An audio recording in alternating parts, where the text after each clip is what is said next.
A few generals or lieutenants may come in any moment and at the point of a gun send him out. Send him where? To prison or a better place. His personal life is in danger. His being president is in danger. Then he must think of it, and he does. And this is the tragic part of this kind of regime of people. Dictators are supposed to be very brave people. It isn't so. It isn't true. They're afraid. They don't trust anybody around them, their dearest friends. Look what Stalin did to his people. Look how Sadat started. The first thing, sending people to jail. And I don't know, how does he take his decisions? Like I do, we sat at cabinet meeting today from 9 o'clock till 3 o'clock, discussing things, differences of opinion, we have to take votes. I don't know whether he has, gets his ministers together and asks their advice. I don't know whether he doesn't get up one morning and says, well, now I'll do this, and does it. So this element, which is supposed to be a question of philosophical problem, what kind of regime, of a social problem, really in a situation of this kind in the Middle East, it's a question of life and death to many, many people. Well, are the Russians coming back in now? Do you think Sadat has decided to have them back? Well, look what Sadat did. I imagine when that bright morning he decided to tell the Russians, go home, I suppose what he thought was, now, the Americans don't like the Russians. So, if I send the Russians home, the Americans will applaud me. And then they'll come running and say, well, now, President Sadat, you're wonderful. Now you send the people we don't like away. Now just tell us what you want. You want us to squeeze Israel? Okay with us. That's just what we're going to try begin to do this afternoon. Well, the Americans didn't do it. So he said, okay, the Americans are now involved in the political campaign, and the Jews are so influential, of course. Without them, there's no president elected in the United States. So never mind the president, now I'm going to go to Western Europe. Here is the place where I can get things. And he sent his messengers to Western Europe. Nothing happened. And the Americans don't help him. Western Europe doesn't help him. So now he's going to scare the Americans a little bit again. He's going back to the Russians. And he went back to the Russians. Here another phase of all this. Connected, of course, with everything that I said before. The lack of, call it courage or whatever you wish to call it, of knowing that you're a sovereign state, a sovereign people, you have to carry the responsibility for your decisions and for your people. Don't expect somebody to do things for you. You've gone to war, you Egypt, not Sadat, so it was Nasser, doesn't make any difference. Out of the blue in 67, you sent your army across the canal into the Sinai Desert, and Nasser said, this is the day, now we're going to do it. Fine, you tried. Couldn't succeed. Now, Israel immediately after the war says, okay, now let us sit down and negotiate a peace treaty. And the answer was no, no, no. The Americans will squeeze Israel. They remembered 56, 57, the Americans and the Russians will do it. And I'll sit back and threaten Israel. The Americans don't do it quick enough, I'll start a war of attrition. And if the Bar-Lev line is not really destroyed, never mind, I'll tell my people, as Nasser did tell his people, 2/3 of the Bar-Lev line is destroyed. Not 2/3, and nothing was destroyed. You see, the lack of courage to say to the people, first just tell them the truth, and then take responsibility. How do you Americans say? Do it yourself. Don't expect, what did What has Sadat been saying all the time? I'm not interested what Israel thinks. I'm not satisfied when President Nixon will tell me that he will influence Israel. Nixon must squeeze Israel. It doesn't enter his mind that Israel is not squeezable. Mrs. Meir, is it implicit in what you've been saying that the United States and the countries of Western Europe to whom Sadat appealed, applied after the Russians left, is it implicit in what you've been saying that they somehow missed the boat and that there was something they could have done? No. No, not at all. First place, with all the failures in international life and international relations and so on, there is a certain basis of justice, of honesty, of decency. And when we say we're prepared to negotiate, and when we say we're even prepared to carry on indirect negotiations, well, what else is expected of us? What should be expected of us? Certainly the United States has adopted an attitude that we can't and should not be squeezed. The United States is prepared to help that the parties should negotiate, and I think European countries did the same. And now when Sadat went back to Russia, I'm not so sure whether he's so happy with what he's getting from his point of view, and I don't know how things will turn out. But first he sent them out, and he goes back to them. And I don't say that this means that, again, in the near future there will be 20,000 Russians in Egypt. But with the material that they sent come, what do you call them, advisors, instructors, Metropolitan, they're coming back in small numbers, I suppose. Mrs. Meir, there are 2 points I'd like to ask you about in connection with the territories Israel occupied after the Six-Day War. One has to do with the establishment of Jewish settlements, Israeli settlements in those areas, and sometimes it is said that Israel is creating a fait accompli by settling in these areas, in some cases expelling Arab farmers to do so, in some cases, so it is said, driving people out of their houses to do so, destroying houses and the like. Maybe we just discuss first the question of settlement. What is it you are trying to do in the occupied territory? Exactly what we're doing. In parts of the occupied territories, we're putting up settlements. That's true. We are not destroying Arab houses to put up settlements. We destroyed Arab houses in the miserable refugee camp in the Gaza Strip to widen the roads, right, also for security, because there were nests of terrorists, but also for the welfare of the people, covering up the sewage open canals that were there, and setting up other houses for them, by the way, putting in electricity and water and so on. Now, I know that people say that because we're putting up settlements now, we're as though making it difficult for our Arab neighbors to negotiate with us. But immediately after the war, we didn't have settlements, and we were prepared to negotiate peace immediately after the war. Now, we never denied that we will not go back to the 67 borders. We said we want changes. And certainly these settlements represent changes in the borders. But that doesn't mean that we're not prepared to sit down and negotiate. On the contrary, we want to negotiate. And they're not, it isn't as though we come to a village, we drive the Arabs out, we destroy the houses and put a settlement around. There's nothing farther from the truth than this. It may be that sometimes somebody has to be moved a little bit, not villages, not masses, sometimes an individual house, but then always with compensation and always with rebuilding the house. No, we're not angels, but we're not that bad.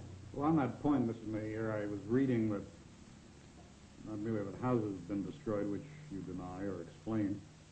I want But- to say this too. Yes. For instance, there have been houses destroyed in the Gaza Strip, or very few also on the Western Bank, when these houses were nests of terrorists. That's true, but it had nothing to do with their settlement. There's been no confiscation of land to give to Israeli farmers, for example. That has been written. It's land that was state land, and if it belonged to individual people, bought and paid for. And if they didn't want to accept the money now, at any rate, it's at their disposal, and we're prepared at any moment to negotiate. Some of the land, I gather, is crown land belonging to the That's king. right. Well, that's what we call state land, crown land. I have also read that there have been some deportations and there's been some indefinite detention without trial in the occupied areas. Terrorists. Terrorists some who have been caught in action have been put to trial, and others who belong to terrorist organizations and helped and participated and so on are in administrative arrest. That's true. Less people do not know, I think maybe it's worthwhile knowing, that with all the terror that we had in the area, not one single, I can't say not one single death sentence. There were one or two death sentences, but no execution of one single person. Nobody was put to death. Not one.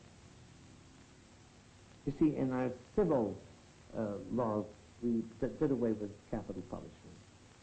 In our military courts, it is allowed for acts of war or treason or something like that. So that once or twice the military court decided a death sentence, and it was always changed to life sentence. Because government decided after 1967 that the death sentence should not be required. But sometimes the judges themselves, the case is so serious that despite that, they themselves decide on death sentence, but then it is always turned into life sentence. Mr. Mayor, I want to change the subject rather radically, I'm afraid. You were born in Kiev. You moved to Pinsk, went to the United States in 1906 to Milwaukee. And you have said, let's leave out Milwaukee for the moment, we'll get to that later. You're known as the mayor who made Milwaukee famous because I think you were born across from the Schlitz Brewery. Was it Pabst or Schlitz that made Milwaukee famous? But I think for the sake of safety, I'll say both Schlitz and Pabst. The beer, at any rate. But before we get to the Milwaukee part of it, you were born in Russia. You went to the United States in 1906, and you have said if there's any logical direction that your life has taken, it's the desire and the determination to save Jewish children from experiences like those you knew in Tsarist Russia. How much of that lives in your memory?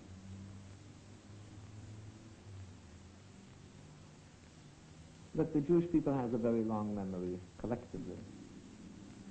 And masses of individual Jews have a similar memory. In the United States, if there are still people of my generation, I mean immigrants at that time, this will be a repetitious story. It won't be Kiev, then it will be Vilna, then it will be Kovna, it will be Bialystok, it will be Moscow. It doesn't matter where it will be, but it's the same story. The same story. The first memory of many, many Jews, the first thing they remember, like I, is when my father and the upstairs neighbor were nailing up the doors because the rumors were that there's going to be another pogrom in Kiev, and this wasn't something that so outlandish. There were pogroms after that. At that time, it did not happen. But the horror of standing there and watching what our fathers were doing and knowing that it may happen, that lives in the hearts of many people. Some people, despite that, took a different road. To me, this is something that, as I said, was consciously or not unconsciously, has decided my way in life. Do you find yourself having anything in common then with the Russian Jews who are now coming to Israel? Definitely, but with all Jews. Why not with Jews from the Jewish children, for instance, who live in the ghetto in Syria today and know what it means to live in a ghetto and under terror because they're Jewish? Or what happened during the Second World War under Hitler. I mean, it's the same thing. It's a question of sovereignty. I have 2 generations now of my own that were born here. This is one of the greatest, maybe the greatest thing in my personal life, certainly, that I have a son and a daughter and 5 grandchildren to whom what I tell them about my childhood is a story. They know that that's modern Jewish history and ancient Jewish history, but as far as their personal life is concerned, they knew no fear of that. There were wars. That's true. My granddaughter is through with the army service now. My children were in all the wars. But no fear of a pogrom. No fear of having to hide away. About the Russian Jews who are coming here now, because that is a subject, obviously, that arouses enormous interest. Do you find that the Russian government, the Soviet government, responds to pressure from the outside? Undoubtedly. Undoubtedly. This is the only thing that really can influence Russia. And look, with all that we have to say against Russia now, believe me, we have a lot to say against it, still we're getting some immigration, something we didn't have several years ago. Now, Stalin couldn't have cared less what the world thought about him or about Russia. Khrushchev was different. These people certainly are different, and the situation in Russia is such. I must give credit to these people at least for one thing, even if it hurts me. They have a situation among their people in their country. They are desperately in need of help in the Western world. They have the courage to go to the Western world and ask for it and try to come to some arrangement where they can get it. There's no doubt pressure from the West, from the world, that people cannot be treated that way. People, after what do the Jews want in Russia? They want to go to Israel. They're not going out to attack Russia. They should be allowed to do it without misery, without being sent to prison, without being sent to insane asylums, without being sent to Siberia. Do you have any idea how many of them want to come out? Nobody has any idea. And if sometimes we hear from the Russians say very few Jews want to come out, all the more reason that they really believe that it's only very few Jews to let them go. And if it proves that there are many, let the many go. Every free country does that to its people. Because they could have had so much goodwill if they let the people go. And I hope they still will come to that conclusion. What is happening now, they are allowing some people to go. Then they put ransom on people. Then some people they send to Siberia. And instead of gaining goodwill, they're destroying it. Mr. Mayor, there used to be a lot of talk, maybe it was a lot of guesswork, about the absorptive capacity of Israel. How many people you could actually have in this country support, how many people could actually support themselves, I should say. Is there a current figure that the Israeli government has in mind on that? You know that between the day that Great Britain got the mandate over Israel and the day and our independence, I think there were 20-odd royal commissions that came. So one royal commission once said, you can't, the country is so overcrowded that you can't turn cats, swing a cat. We wanted to swing cats. We wanted to have people in the country. Then another royal commission said, not one more drop of water in this country. And of course, absorptive capacity, that was the problem. And Dr. Weizmann once said, what is absorptive capacity? Every Jew that comes to then Palestine, in his suitcase, there's absorptive capacity for a few more Jews. And here we are.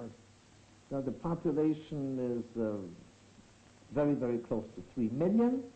And now we know that so much of our country is still uncultivated and not settled, and things are developing. Instead of a tract of a farm of so many acres, which were necessary for a family when we didn't have irrigation, there were no modern methods of agriculture. Now that same plot can support 4 families. And then industry and science and technology. There's no limit, really. No limit. We're not a people of 200 million. But the numbers that we have, we can take. Was there ever a time, Mrs. Mayer, when you were in the United States, where you lived for quite a while, that you thought of staying there? That you thought you might be an American? Before I came here? Yes. Well, I suppose when I came there when I was 8, I became a Zionist, labor Zionist to be more correct, during the First World War. I didn't join the labor Zionist party until I decided that I would come to Palestine. Somehow I couldn't understand the idea that I'm for a Jewish state, but I'll live in Milwaukee. So there weren't very many years. And God knows it's not because the United States was not good to us, and not because I didn't appreciate all that it had to generate, the difference between Tsarism and the United States. But it's because of the Jewishness in me, and because of this peculiar streak that if you believe something, you should go and try to accomplish it. So although I lived in the United States until I was 23, came here in 21. But out of these years, quite a few number of years, I was involved in Zionist activities. Well, we only have about 2 minutes left, Mrs. Mayer, and I do want to ask you a bit more about the past. You arrived in Tel Aviv in July 1921. Was it hot? You became a teacher in a kibbutz, but you also, as I've read, picked almonds, you minded chickens, and you cared for children. You were married by that time, of course. And over the years, so I've read, you have never been to a beauty parlor. You have a very limited wardrobe. You've had very little leisure. Do you regret any of it? Do you? First, I must correct something which is more important than anything else. I was not a teacher in a kibbutz. I took care of poultry. Oh. And I baked bread and washed clothes. I'm a realist. And it may, I suppose, if I believed that if I go to a beauty parlor, I would really be beautiful, I suppose I would have done it. But I knew that it won't help. This is it. I have to live with it. I certainly never regretted a thing in my life. I have more joy and satisfaction in my life than I will ever be able to tell of. When a person in his own life sees a revolution of this kind, sees the Jewish people as a people of refugees, and a people that is either killed by some and pitied by the rest. A sovereign people, back in its own land, there are many problems and many troubles and so on, but still acting on its own, not pitied anymore at any rate. What else can a person want? Thank you very much, Mrs. Mayer. Thank you. Golda Meir has been speaking freely. Edwin Newman, NBC News.